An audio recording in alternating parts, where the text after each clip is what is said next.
To Vyas IAS PT 365 polity की हम लोग पढ़ रहे थे।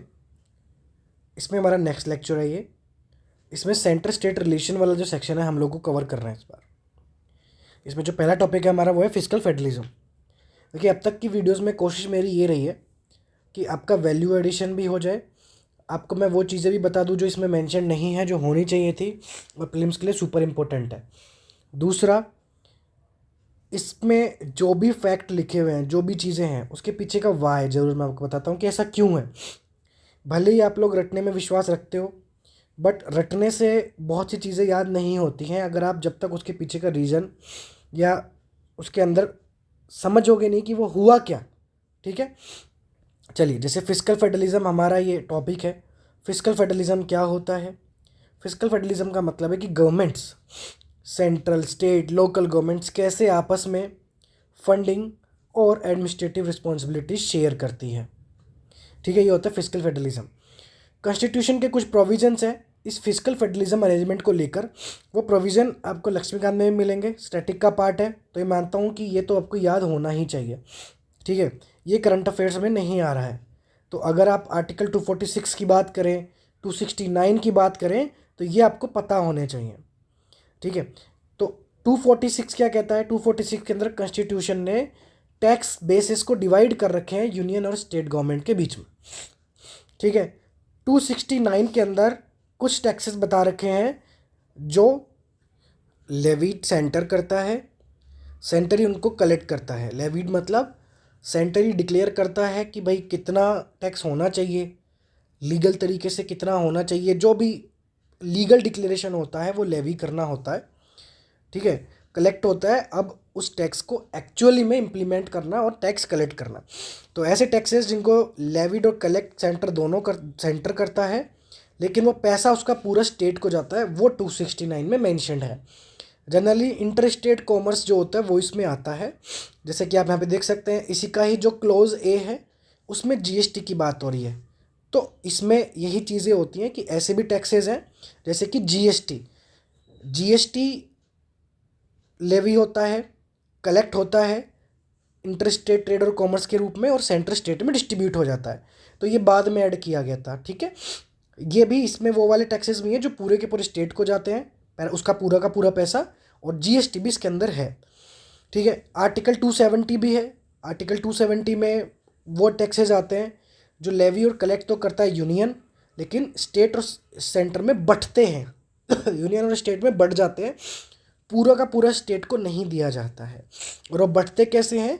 वो फाइनेंस कमीशन की रिकमेंडेशन पे बढ़ते हैं। फाइनेंस कमीशन के बारे में आपने पढ़ा है ना, तो बस वही बात है। अब कुछ लोग अगर ये एक्सपेक्ट करते हैं कि भाई फाइनेंस कमीशन पूरा मैं यहाँ पे समझाने बैठ जाऊँ, तो वो पॉसिबल नहीं है। वो करते हैं आपके बाकी के यूट्यूबर्स जो आपको बताते हैं भाई 2 घंटे में थंबनेल डालते हैं PT 365 की पॉलिटी कवर्ड है। नहीं हो सकती। अगर वो आप कर रहे हो, ये वाली वीडियोस आप देख रहे हो जिसमें 2 घंटे 3 घंटे में पूरी बता रहे हैं एक एक PT एक एक सब्जेक्ट, तो वो आप खुद को धोखा दे रहे हो। वो 2 घंटे आप खुद के गंवा रहे हो। क्योंकि ढंग से अगर समझते हुए पढ़ना है, पहले ही एक तो ये बहुत शॉर्ट है, इसको भी आप 2 घंटे में 3 घंटे में मैराथन जैसे देखोगे, वो भी कुछ लोग तो 1.5 की 2 की स्पीड पे देखते हैं, तो मतलब नहीं है फ़ायदा कैसे लेना है? अगर इसमें बोला गया है फाइनेंस कमीशन, तो फाइनेंस कमीशन जाके पढ़ो, थोड़ी हिम्मत करो, किताब खोलो, पढ़ो। ठीक है, हर चीज़ लेक्चर में नहीं बताई जाएगी, ये ज़रूर बता दिया जाएगा कि इसके पीछे का कारण क्यों है, कैसे क्या होता है। कॉन्सेप्ट क्लियरली यहाँ पे मैं समझा दूंगा। जैसे कि 15 फाइनेंस कमीशन जो लेटेस्ट हमारा रहा, उसने स्टेट्स में कितना शेयर दिया, स्टेट्स को कितना शेयर दिया टैक्सेस का? 41%। जो पैसा बटना है स्टेट और सेंटर के बीच में, वो कितना बटा? जो डिविजन पूल निकल के आया, जो पैसा है, एक तो बटने वाला, एक होता है जो सेंटर के पास ही रहता है। तो जो डिविजन पूल है जिसमें पैसा बटेगा, स्टेट्स को 41% ही दिया। इससे पहले 14 फाइनेंस कमीशन था जिसमें 42% था। तो भैया ये 1% कम क्यों कर दिया? क्योंकि 14 फाइनेंस कमीशन के बाद आपकी जो जम्मू और कश्मीर है या लद्दाख है, इनके यूनियन टेरिटरी निकल के आई, ये डायरेक्टली सेंटर एडमिनिस्टर कर रहा है। सेंटर अपनी तरफ से ये बोल रहा है, सेंट्रल गवर्नमेंट, कि भाई हमारी रिस्पॉन्सिबिलिटी बढ़ गई, हमारे खर्चे बढ़ गए। लोग तो है ना, बोलते हैं ना लोग कि भाई हमारी शादी हो गई, अब तो रिस्पॉन्सिबिलिटी बढ़ गई। सेंटर कह रहा है कि हमारे खर्चे बहुत हो गए। ठीक है, और जनरली ये देखा जाता है कि सेंट्रल गवर्नमेंट ही आर्म्ड फोर्सेस पे खर्चा करती है। इस वजह से ओवरऑल 42% से वो 41% हो गया, 1% यहाँ पे कम हो गया। ठीक है, 41% भी क्यों है, फिर आधा आधा क्यों नहीं है स्टेट और सेंटर के बीच में, इवन स्टेट्स तो ज़्यादा हैं, तो यहाँ पे स्टेट्स को ज़्यादा मिलना चाहिए, क्योंकि आर्म फोर्सेस का, इंफ्रास्ट्रक्चर का, डिफेंस का काफ़ी खर्चा है जो सेंट्रल गवर्नमेंट इकलौती उठाती है, इस वजह से कुछ खर्चा वो ज़्यादा रखती है अपने पास। ठीक है, तो ये तो हो गया वर्टिकल डिवोल्यूशन कि भाई स्टेट के बीच में और सेंटर के बीच में पहले कितना बटेगा ये डिसाइड करो। ठीक है, डिसाइड हो गया 41%। अभी 41% जो स्टेट का है ये अलग अलग स्टेट में कैसे बटेगा, अब ये डिसाइड करना है। तो ये होता है हॉरिजेंटल। अब अलग अलग स्टेट्स में जो बांटने का काम होता है, the distribution of the taxes among the states is horizontal devolution. वो ऐसे नहीं बांट देते, उसके भी क्राइटेरिया हैं। जैसे इनकम डिस्टेंस पर कैपिटा देखी जाती है, पर कैपिटा जिस स्टेट की कम होती है उसको दिया जाता है, सपोर्ट किया जाता है, और इसका तो सबसे बड़ा वेटेज है। फिर एरिया देखा जाता है, भैया जिसका एरिया ज़्यादा है डेफिनेटली उसको ज़्यादा ज़रूरत है। पॉपुलेशन देखी जाती है, पॉपुलेशन का और डेमोग्राफिक परफॉर्मेंस का थोड़ा कंट्रोवर्सी रहती है यहाँ पे। एक तरफ तो जिसकी ज़्यादा पॉपुलेशन है उसको आप सपोर्ट तो कर रहे हो, लेकिन जिसने अपनी पॉपुलेशन को कंट्रोल करने की कोशिश की उसको भी आप ज़्यादा सपोर्ट कर रहे हो, हालांकि वेटेज इसका ज़्यादा है। ठीक है, फॉरेस्ट एंड इकोलॉजी इसको भी दिया गया है भाई, इसकी भी वेटेज देखी गई है।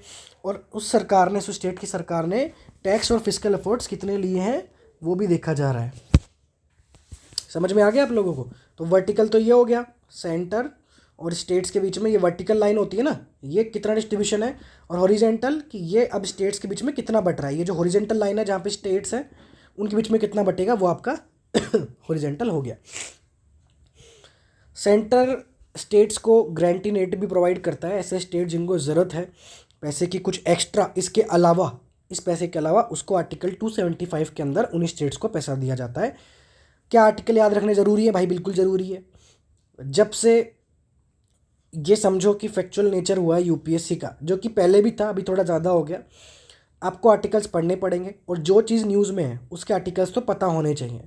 अब कहने में तो लोग कह देते हैं कि नहीं, कुछ ही इंपॉर्टेंट आर्टिकल्स हैं जो आपको पढ़ने हैं, सारे ज़रूरी नहीं है। लेकिन मैं तो कहता हूँ कि आपको रटने में क्या दिक्कत आ रही है? अगर कुछ जो आर्टिकल न्यूज़ में है, 4-5 आर्टिकल ही तो है, रट लो यार।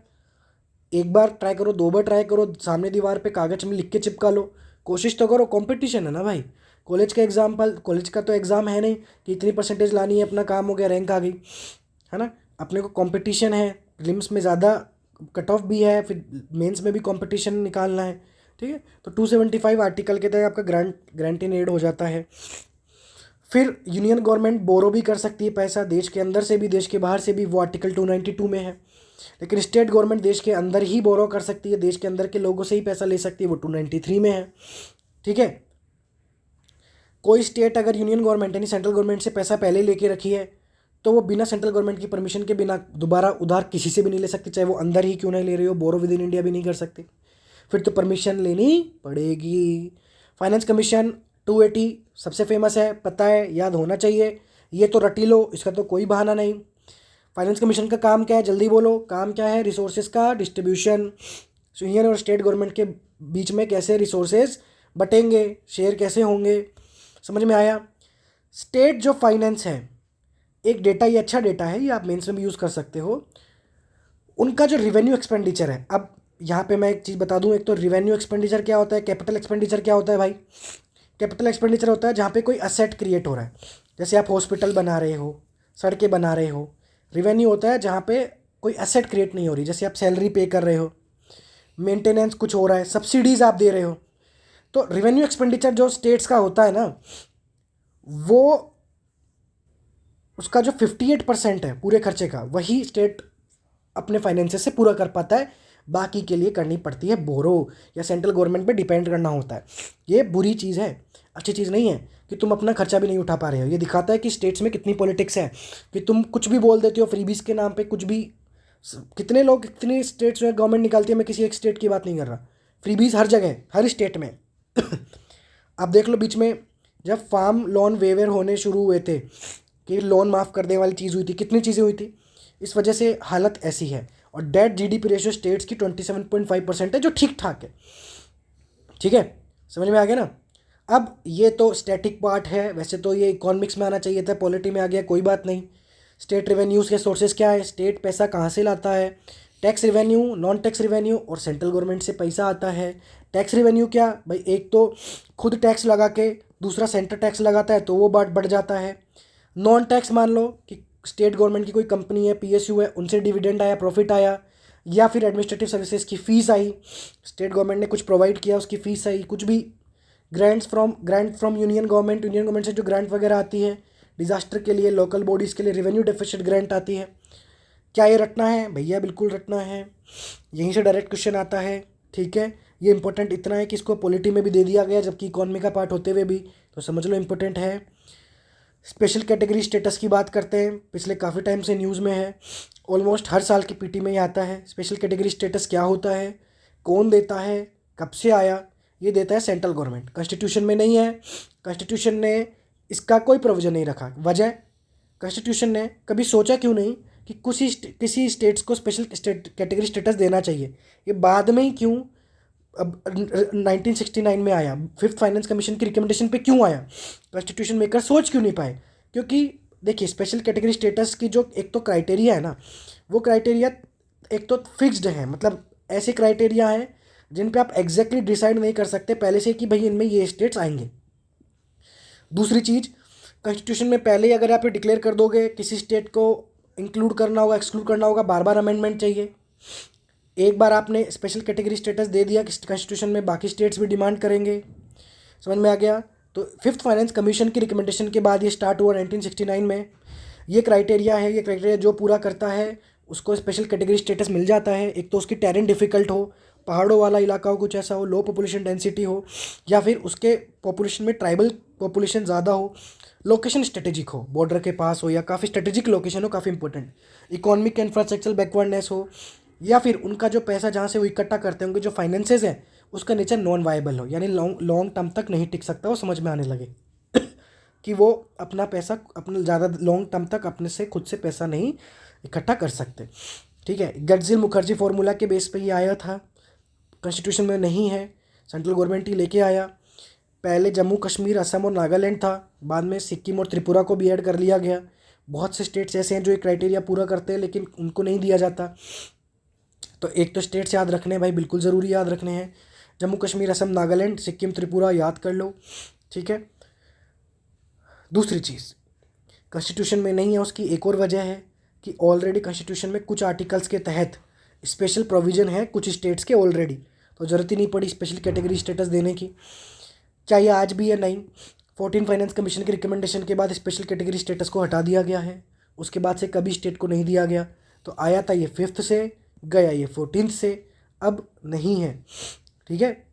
नॉर्थ ईस्टर्न और हिमालय स्टेट्स को कुछ स्पेशल फंडिंग पैटर्न होता है इनका, आप पढ़ते हैं ना, कोई गवर्नमेंट स्कीम आई उसमें 90% तो सरकार पैसा उठाती है, खर्चा करती है सेंट्रल गवर्नमेंट, और 10% जो है वो स्टेट गवर्नमेंट का खर्चा होता है स्कीम को इम्प्लीमेंट करने में। वो जनरली आप देखोगे नॉर्थ ईस्टर्न या हिमालय स्टेट्स को मिलता है। ठीक है, वो भी सब ग्रुप ऑफ चीफ मिनिस्टर के रिकमेंडेशन पे होता है, स्पेशल कैटेगरी स्टेटस में नहीं होता। मतलब ये चला गया, अब ऐसा कोई प्रोविज़न नहीं है। अब बिहार और आंध्र प्रदेश के चीफ मिनिस्टर ने डिमांड की कि हमें स्पेशल पैकेज दो। ठीक है, हमें स्पेशल कैटेगरी स्टेटस जैसा कुछ स्पेशल ला के दो पैकेज, क्योंकि हमारे खुद के अपने एक अलग चैलेंजेस हैं, हमें एडिशनल बेनिफिट्स दो। स्पेशल पैकेज का क्या मतलब है?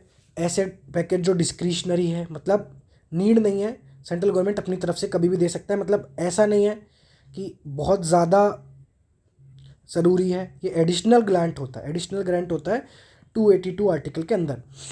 ठीक है, और ये डिस्क्रिशनरी ग्रांट जो है ऑलरेडी कॉन्स्टिट्यूशन में और 282 आर्टिकल में मेंशन्ड है कि सेंटर जो स्टेट हैं वो पब्लिक पर्पस के लिए इस तरह की ग्रांट्स दे सकती हैं, भले ही उनके लेजिस्लेटिव कॉम्पिटेंस में ये नहीं हो।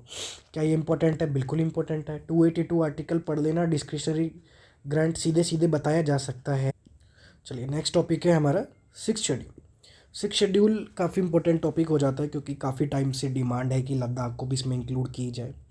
लद्दाख को क्यों इंक्लूड किया जाए, क्यों नहीं किया जा रहा है, ये सब मैं बताऊंगा, भले ही यहाँ पे मेंशन नहीं हो, ताकि आपको याद रहे। लेकिन उससे पहले समझा देता हूँ 6th शेड्यूल क्या है।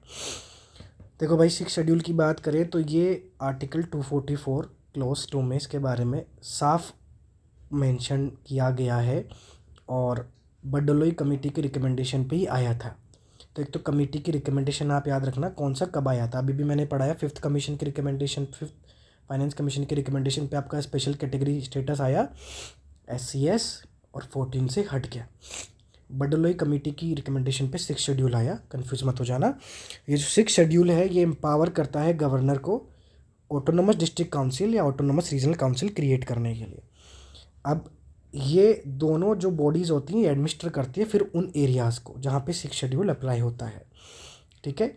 दोनों के कंपोजिशन अलग है। ऑटोनोमस जो डिस्ट्रिक्ट काउंसिल है, ऑटोनोमस डिस्ट्रिक्ट काउंसिल डिस्ट्रिक्ट को कवर करते हैं, इसमें 30 से ज़्यादा मेंबर नहीं होते, 4 तो गवर्नर खुद नॉमिनेट करता है और 26 इलेक्टेड होते हैं, उनका इलेक्शन होता है बाकायदा। ऐसे 4 स्टेट में ये एप्लीकेबल है। जो 6 शेड्यूल है वो आपके 4 स्टेट में असम, मेघालय, त्रिपुरा, मिजोरम, और इन चारों स्टेट में 10 ऐसे ADC हैं। पता है यूपीएससी कहाँ घुमाएगा आपको, वो बोलेगा कि 6 शेड्यूल के तहत 4 ऑटोनोमस डिस्ट्रिक्ट काउंसिल बनाए गए हैं। अब जिन्होंने 2 घंटे की मैराथन में पीटी को कवर किया है ना, वो इसको सही मार के आ जाएंगे ठीक कि हाँ 4 एरियाज़ में ही तो है, बट बेटा वो 4 स्टेट है, टोटल 10 ADC बनाए गए हैं, ठीक है। और ऑटोनोमस रीजनल काउंसिल की बात करें तो ये 6 शेड्यूल एरिया स्टेट्स में होते हैं, ये भी रीजन को कवर करते हैं, ठीक है। ये एक स्पेसिफिक रीजन को कवर करते हैं, ये डिस्ट्रिक्ट को कवर करते हैं, ठीक है। अब ये जो बॉडीज़ होती हैं इनको स्पेशल पावर मिली होती है कि कुछ सब्जेक्ट्स पे, कुछ टॉपिक्स पे ये लॉज बना सकते हैं। Forest management, agriculture, inheritance, marriage, social custom. यही क्यों सब्जेक्ट? क्योंकि सब्जेक्ट उनके कल्चर से रिलेटेड है। एग्रीकल्चर उनका खुद का तरीका एग्रीकल्चर करने का, फॉरेस्ट मैनेजमेंट किस तरीके से फॉरेस्ट रिसोर्सेज को यूज़ करते हैं, property, inheritance, marriage, social custom. Actually basically ये जो लाया गया था 6 शेड्यूल, इसके पीछे का कारण नहीं था ताकि इन एरियाज़ के, ट्राइबल एरियाज़ के कस्टम्स को, कल्चर को प्रोटेक्ट किया जा सके। तो कानून बनाने की पावर इन सब्जेक्ट्स पे इनको दी गई। साथ में ये भी पावर है कि वहाँ का लैंड रेवेन्यू कलेक्ट कर सकते हैं, टैक्सेस इम्पोज कर सकते हैं, ट्रेडिंग को रेगुलेट कर सकते हैं, और मिनरल अगर एक्सट्रैक्ट हो रहा है उनके एरिया से तो रॉयल्टी भी कलेक्ट कर सकते हैं उन लोगों से जो वहाँ पे मिनरल एक्सट्रैक्ट कर रहे हैं, उन लोगों से पैसा ये ले सकते हैं। क्योंकि आप देखते हो बहुत ज़्यादा जो बड़ी बड़ी कंपनीज़ है वो ऐसी ट्राइबल एरियाज़ में जाती है, मिनरल्स एक्सट्रैक्ट करके ले आती है, वहाँ के फॉरेस्ट को, वहाँ के लोगों को नुकसान पहुँचा देती है और बदले में इनको कुछ नहीं मिलता जो ओरिजिनल वहाँ के लोग हैं। इसलिए सब पावर वहाँ पे दी गई। 5th शेड्यूल 6 शेड्यूल में डिफरेंसेस यही हैं। एक तो 6 शेड्यूल किस स्टेट में, Assam, Meghalaya, Tripura, Mizoram. 5th schedule declare किया जाता है, करंटली 10 स्टेट में है और ये प्रेसिडेंट डिक्लेयर करता है इसको, ठीक है। 6 शेड्यूल ओरिजिनली कॉन्स्टिट्यूशन में मेंशन में ये ट्राइबल एरियाज़ में हैं। शेड्यूल एरियाज़ भी 10 स्टेट में अभी हैं, ठीक है। यहाँ पे बनते हैं ट्राइबल एडवाइजरी काउंसिल, यहाँ पे ADC ARC जो मैंने अभी बताए थे। ADC में होते हैं 30 मेंबर, 4 गवर्नर नॉमिनेट करता है और 26 जो है इलेक्टेड होते हैं, अभी जस्ट मैंने बताया है। टोटल 10 ADC ऐसे हैं, ठीक है। ARC मैंने बताया ये रीजन में ऑपरेट करते हैं, ठीक है। ये भी 10 स्टेट में है, कन्फ्यूज मत हो जाना। ये स्टेट 10 है, ये स्टेट 4 हैं, लेकिन ADC यहाँ पे 6 शेड्यूल के अंदर 10 हैं, ठीक है। चलो पावर्स क्या क्या है। 5th शेड्यूल में जो ट्राइबल एडवाइजरी काउंसिल है उनको पावर होती है, बेसिकली लिमिटेड पावर्स होती है यहाँ पे, क्योंकि देखो इनको बनाता कौन है, एडवाइजरी काउंसिल के जो मेंबर्स होते हैं या कहाँ से ये कॉन्स्टिट्यूशन ये बनता कैसे है, ये लेजिस्लेटिव असेंबली जो स्टेट की है वही इसको बनाती है। तो इनके पास एग्जीक्यूटिव पावर ही होती है, लेजिस्लेटिव पावर नहीं होती, क्योंकि लेजिस्लेटिव असेंबली खुद बनाती है इनको। इनके पास पावर अच्छी खासी होती है। ADC ARC के पास लॉस की पावर होती है, टैक्स की पावर होती है, जो हमने अच्छे से डिस्कस किया, यहाँ तक कि जुडिशियल पावर भी होती है जो कॉन्स्टिट्यूशन में इन्होंने दे रखा है। पेसा एक्ट, पंचायती वाला एक्ट, इस पे एप्लीकेबल है, इन पे नहीं है। तो ये टेबल बहुत इंपॉर्टेंट है, ये आपको याद रखना है। अब लद्दाख की तरफ से डिमांड आ रही है भाई इंक्लूड करो, क्यों? लद्दाख ये कह रहा है भाई हमारे यहाँ पे भी 90% तो ट्राइबल एरियाज़ हैं, हमारे भी यहाँ पे ट्राइबल एरियाज़ तो हैं ही, 90% तो बहुत बड़ी बात होती है, तो एक तो हमें भी दो। दूसरा जो चीज़ यहाँ पे कवर नहीं की गई और फिल्म्स के लिए इंपॉर्टेंट है वो ये कि देखो लद्दाख की ट्राइबल कम्युनिटी आपको पता होना चाहिए, क्योंकि न्यूज़ में काफ़ी टाइम से है लद्दाख 6 शेड्यूल की डिमांड के चलते। तो गुजर्स हो गया, बकरवाल्स हो गया, बकरवाल्स हो गया,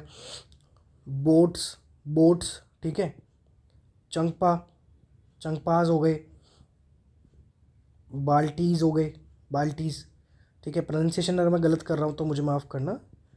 पुरिक पास हो गए, पुरिक पास, इसमें से चंगपा, गुजर, बकरवाल्स बहुत इंपॉर्टेंट है इनको आप नहीं भूलोगे। तो एक तो 90% हमारे यहाँ पे भाई ट्राइबल पॉपुलेशन है। दूसरा लद्दाख ये कहता है हमारे जो टेरेन है वो भी बहुत हार्श है, वो भी टेरेन हमारा जोग्राफिकल चैलेंज है, हमारा बॉर्डर इलाका है ना, तो हमारा तो जियो स्ट्रेटेजिक सिग्निफिकेंस भी तो हो गई। ये सब चीज़ों के चलते लद्दाख डिमांड कर रहा है 6 शेड्यूल में इंक्लूड करो। तो फिर सरकार कर क्यों नहीं देती? सरकार को क्या दुश्मनी लद्दाख से? भैया एक तो इस 6 शेड्यूल में अमेंडमेंट करना पड़ेगा।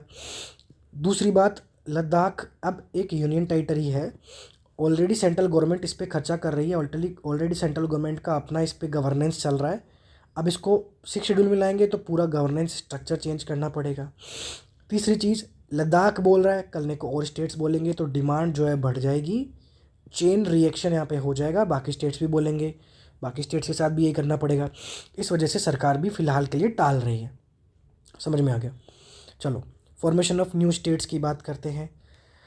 न्यू स्टेट्स के फॉर्मेशन से रिलेटेड क्या क्या प्रोविज़न है भारत के संविधान में? आर्टिकल 3 की बात करें तो article 3 talks about formation of new states, नए स्टेट्स कैसे बनेंगे, ऑलरेडी जो एरियाज़ हैं उनके जो बॉर्डर्स है और जो नेम्स हैं वो कैसे चेंज होगा। तो कैसे होता है भैया? ये होता है पार्लियामेंट के द्वारा। पार्लियामेंट नया स्टेट बना सकता है। कैसे बना सकता है? या तो ऑलरेडी एक स्टेट में से एक टेरिटरी अलग कर दे, या दो स्टेट्स को जोड़ दे, ठीक है, दो या दो ज़्यादा स्टेट्स को जोड़ दे, या स्टेट्स के कुछ पार्ट्स को मिला दे, या कोई यूनियन टेरिटरी को स्टेट से जोड़ दे, कोई एक यूनियन टेरिटरी को दूसरे स्टेट के किसी पार्ट से जोड़ दे। ऐसे बन सकता है यहाँ पे एक स्टेट, ठीक है। लेकिन एक बात याद रखना, जो चीज़ यहाँ पे मिसिंग है, मतलब जो यहाँ पे कॉन्स्टिट्यूशन में पावर नहीं दी गई पार्लियामेंट को कि दो यूनियन टेरिटरी को जोड़ के नहीं बनाया जा सकता स्टेट। जहाँ तक क्लियरली मेंशन्ड है कॉन्स्टिट्यूशन में, तुम किसी स्टेट से टेरिटरी निकाल सकते हो, एक स्टेट या दूसरे स्टेट को जोड़ सकते हो, दो स्टेट के मतलब इनको कम्प्लीटली जोड़ देना, या कुछ कुछ पार्ट आप जोड़ दो स्टेट के, तब भी आप स्टेट बना सकते हो, या किसी टेरिटरी को किसी स्टेट के साथ आप जोड़ दो। तो पार्लियामेंट बाय लॉ ये कर सकता है। हालांकि करने से पहले जिस स्टेट के बॉर्डर के साथ छेड़छाड़ कर रहे हो उसको एक बार उससे बात करनी होती है, कंसल्टेशन करना होता है, और ये बिल लाने से पहले एक बार तो प्रेसिडेंट की रिकमेंडेशन लेनी होती है। ये बिल लोकसभा में भी आ सकता है, राज्यसभा में भी आ सकता है। हालांकि लाने से पहले स्टेट के साथ कंसल्ट करना पड़ेगा, स्टेट को टाइम दिया जाता है प्रॉपर कि भाई आप इस टाइम के अंदर अपनी बात कहो। हालांकि ये बाइंडिंग नहीं होती, स्टेट मना कर दे तो भी पार्लियामेंट अपनी मर्जी से स्टेट तब भी बनाएगा, और सिंपल मेजोरिटी के साथ बनाएगा, ऑर्डिनरी लेजिस्लेशन करके बना देगा। बहुत ईजी है मतलब पार्लियामेंट के लिए तो करना, ठीक है। वही पावर स्टेट गवर्नमेंट को अपनी टेरिटरी के अंदर है कि वो नई डिस्ट्रिक्ट्स बना सकती हैं, और वो स्टेट असेंबली में एक एग्जीक्यूटिव ऑर्डर पास करके, लॉ पास करके ये कर सकती है। वही जो पार्लियामेंट के पास पावर है स्टेट की बाउंड्रीज़ के साथ, स्टेट को पावर है अपनी डिस्ट्रिक्ट की बाउंड्रीज़ के साथ। कुछ केस इससे रिलेटेड जो आपसे बिल्कुल नहीं पूछे जाएंगे, बट पढ़ा देते हैं यहाँ पे हम भी, क्योंकि कुछ बच्चे कहते हैं कि बिल्कुल कुछ इंपॉर्टेंट चीज़ें छोड़ दी, जजमेंट्स हमको नहीं पढ़ाए, ऐसे बोल देते हैं बच्चे प्रीलिम्स में, जबकि जजमेंट्स का कवरेज इतना नहीं है प्रीलिम्स में। फिर भी मैं बता देता हूँ। बेरूबारी यूनियन केस में सुप्रीम कोर्ट ने ये कहा था कि पार्लियामेंट अगर किसी स्टेट के एरिया को डिमिनिश करता है आर्टिकल 3 के अंदर, इसमें ये चीज़ें हो तो सकती हैं कि स्टेट को तुम आगे पीछे कर दो, एरिया डिमिनिश कर दो, लेकिन किसी भी इंडियन टेरिटरी को तुम किसी फॉरेन कंट्री को नहीं दे सकते। फॉरेन कंट्री को आप इंडिया की टेरिटरी नहीं दे सकते, ये इसमें कवर नहीं होता। बेरूबारी यूनियन केस में 1960 वाले केस में कवर्ड है, और अगर करते भी हो ऐसे तो ये आर्टिकल 368 को अमेंड करके ही हो पाएगा। ये आर्टिकल 3 के अंदर सिंपल मेजोरिटी से तुम नहीं कर सकते। इतनी ईजिली सेंट्रल गवर्नमेंट भारत के किसी भी टेरिटरी को दूसरी फॉरेन कंट्री को नहीं दे सकती, और वो करते भी है तो उसके लिए फिर आर्टिकल 368 में प्रॉपर अमेंडमेंट लाना पड़ेगा। और आर्टिकल 368 की इंपॉर्टेंस क्या है वो आप लोग मुझे कमेंट बॉक्स में बताओ कि इसमें क्यों डाला गया इस चीज़ को, आर्टिकल 368 में ऐसा क्या है, ठीक है। फिर 9th कॉन्स्टिट्यूशनल अमेंडमेंट आया 1960 में, कुछ टेरिटरीज़ को पाकिस्तान को दी गई, वो उस टाइम का अलग मसला था जो आपसे नहीं पूछा जाएगा। स्टेट जब हमारा भारत जब आज़ाद हुआ उसके बाद कुछ कमीशंस आए कि भाई स्टेट्स को हम ऑर्गेनाइज़ कैसे करें, इतने सारे स्टेट्स हैं, इतने सारे एरियाज़ हैं, किस आधार पर इनको बांटें, नाम डालें, क्या करें, रीऑर्गेनाइज़ कैसे करें। तो धार जो कमीशन आया था उसने कहा था भाई लैंग्वेज के आधार पर मत करो, एडमिनिस्ट्रेटिवली काम चले उसके लिए करो। जेवीपी कमेटी जवाहरलाल नेहरू, वल्लभ भाई पटेल और पताबी सीतारमैया, इनका नाम तो हिस्ट्री में आप लोग को पता ही होगा। तो 1948 में कमेटी आई, इसने भी ये बोला कि भाई हाँ सही बात है, लैंग्वेज के आधार पर मत करो। तो करे किस चीज़ पे फिर? तो फैजल अली कमीशन ने बोला देखो मैं बताता हूँ किस चीज़ पे करना है। 1953 में इन्होंने बताया 4 फैक्टर, कि 4 फैक्टर देख लो, ये 4 फैक्टर को ध्यान में रखते हुए तुम स्टेट्स को रीऑर्गेनाइज करो। Unity security of country, linguistic cultural homogeneity, finance economic administrative consideration, या लोगों का वेलफेयर और नेशन एज ए होल उसका वेलफेयर। ठीक है, फैजल अली कमीशन ने रिकमेंड किया कि चलो फाइनली ये सब क्राइटेरिया देख के तुम 14 स्टेट्स और 6 यूनियन टेरेटरी बना दो। आज टोटल अपने कितने स्टेट्स हैं और यूनियन टेरेटरीज है, कमेंट बॉक्स में बताओ। टोटल स्टेट यूनियन टेरेटरी मैं चैलेंज करता हूँ कि 50% लोगों को नहीं पता। पार्लियामेंट ने फिर ये रिकमेंडेशन इनकी अप्रूव कर ली, मंजूर कर दी, और 7th अमेंडमेंट एक्ट 1956 से इनकी रिकमेंडेशन पूरी हो गई। ठीक है, चलिए नेक्स्ट लेक्चर में हम पढ़ेंगे जुडिशरी। ऑलमोस्ट आपकी ख़त्म होने वाली है। मैं फिर से एक एडवाइस देता हूँ, जल्दबाजी मत करना, मैराथन्स के पीछे मत भागना, समय के साथ पेशेंस के साथ ढंग से पढ़ना। बहुत सी चीज़ें हैं जो इसमें कवर की जा सकती है, वो मैंने आपको कोशिश करके इसमें बताई।